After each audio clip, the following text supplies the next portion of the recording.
ನಮಸ್ಕಾರ ಸ್ನೇಹಿತರೆ. ಸಂತೋಷವಾಗಿ ಬದುಕಲು ಒಂದು ಸರಳ ನಿಯಮವಿದೆ. ಯಾರಿಂದಲೂ ಅತಿಯಾದ ನಿರೀಕ್ಷೆ ಇಡಬೇಡಿ ಮತ್ತು ಯಾರ ನಿರೀಕ್ಷೆಯಲ್ಲೂ ಬದುಕಬೇಡಿ. ಯಾವುದು ಆಗಿದೆಯೋ ಅದು ಒಳ್ಳೆಯದಕ್ಕಾಗೇ ಆಗಿದೆ. ಇಂದು ಉಳಿದಿರುವುದು ಇನ್ನೂ ಉತ್ತಮವಾಗಿರಬಹುದು. ನಾಳೆ ಸಿಗುವುದಂತೂ ಅದಕ್ಕಿಂತಲೂ ಅತ್ಯುತ್ತಮವಾಗಿರಬಹುದು. ಹೋಗಿದ್ದು ಅನುಭವ, ನಡೆಯುತ್ತಿರುವುದು ಪರೀಕ್ಷೆ, ಬರಲಿರುವುದು ನಿಮ್ಮ ಪರಿಶ್ರಮದ ಫಲ. ಆದ್ದರಿಂದ ಜೀವನದಲ್ಲಿ ಎಂದಿಗೂ ನಿರಾಶರಾಗಬೇಡಿ. ಜೀವನ ಒಂದು ಕರ್ಮಭೂಮಿ. ನಾವು ಬಿತ್ತಿದ್ದನ್ನೇ ಕೊಯ್ದುಕೊಳ್ಳುತ್ತೇವೆ. ಫಲದ ಬಗ್ಗೆ ಚಿಂತಿಸುವ ಬದಲು ಒಳ್ಳೆಯ ಕಾರ್ಯಗಳ ಬೀಜಗಳನ್ನು ಬಿತ್ತೋಣ.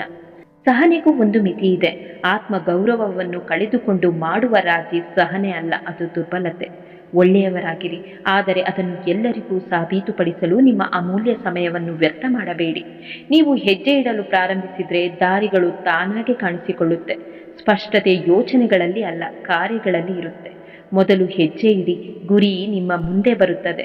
ನಂಬಿಕೆ ಇದ್ದರೆ ಅಪರಿಚಿತರು ನಮ್ಮವರಾಗುತ್ತಾರೆ, ಆದರೆ ನಂಬಿಕೆ ಉಳಿದರೆ ನಮ್ಮವರು ಅಪರಿಚಿತರಾಗುತ್ತಾರೆ. ಕೋಪ ಎಂದಿಗೂ ಇಷ್ಟು ದೊಡ್ಡದಾಗಬಾರದು, ಅದು ಮನುಷ್ಯನನ್ನೇ ದೂರ ಮಾಡುವಷ್ಟು. ಯಾರನ್ನು ಅತಿಯಾಗಿ ಪರೀಕ್ಷಿಸಬೇಡಿ. ಕೆಲವೊಮ್ಮೆ ಅವರು ಎಲ್ಲ ಉತ್ತರಗಳನ್ನು ಕೊಟ್ಟು ನಿಮ್ಮ ಜೀವನದಿಂದಲೇ ದೂರ ಹೋಗಬಹುದು. ನಿಮ್ಮ ಮಾತಿನ ಮೌಲ್ಯವನ್ನು ಅರಿಯದವರ ಮುಂದೆ ಮೌನವಾಗಿರುವುದೇ ಉತ್ತಮ. ನಕಲಿ ಸಂಬಂಧಗಳಿಗಿಂತ ಒಬ್ಬರೇ ಇರುವುದು ಉತ್ತಮ. ಯಾಕೆಂದರೆ ಒಂಟಿತನ ನೋವು ಕೊಡಬಹುದು, ಆದರೆ ನಕಲಿ ಸಂಬಂಧಗಳು ಅದಕ್ಕಿಂತಲೂ ಹೆಚ್ಚು ನೋವು ಕೊಡುತ್ತೆ. ಒಬ್ಬರೇ ಇರುವುದಕ್ಕೂ ಒಂಟಿಯಾಗಿ ಬಿಡುವುದಕ್ಕೂ ಬಹಳ ವ್ಯತ್ಯಾಸವಿದೆ. ಒಬ್ಬರೇ ಇರುವುದು ಶಕ್ತಿ, ಒಂಟಿಯಾಗುವುದು ಪರಿಸ್ಥಿತಿ. ಕಾಲವೇ ಒಂದು ದಿನ ಜನರು ನಿಜವಾಗಿ ಯಾರು ಎಂಬುದನ್ನು ತೋರಿಸುತ್ತೆ. ಆದ್ದರಿಂದ ಸಮಯದ ಮೇಲೆ ನಂಬಿಕೆ ಇಡಿ. ಒಳ್ಳೆಯವರ ಬಳಿ ಎಲ್ಲವೂ ಇರದಿರಬಹುದು, ಆದರೆ ಮನಸ್ಸಿನ ಶಾಂತಿ ಮತ್ತು ಸುಖ ನಿದ್ರೆ ಖಂಡಿತ ಇರುತ್ತೆ.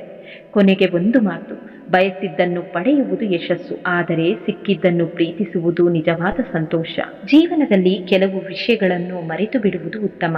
ನಿಮ್ಮನ್ನು ಬಿಟ್ಟು ಹೋಗುವವರಿಗೆ ಅಳುವುದಕ್ಕಿಂತ ನಗುತ್ತಾ ಅವರನ್ನು ಬಿಡಿ ಮತ್ತು ಜೀವನದಲ್ಲಿ ಮುಂದೆ ಸಾಗಿರಿ.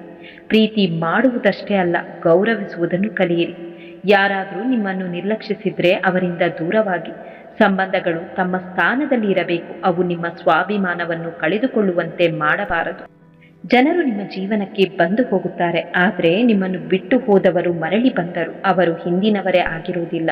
ಒಂಟಿಯಾಗಿ ನಡೆಯಲು ಕಲಿಯಿರಿ. ನೀವು ನಿಮ್ಮ ಕೆಟ್ಟ ಅಭ್ಯಾಸಗಳನ್ನು ಬದಲಾಯಿಸಿದರೆ ನಿಮ್ಮ ಜೀವನವೂ ಬದಲಾಗುತ್ತೆ.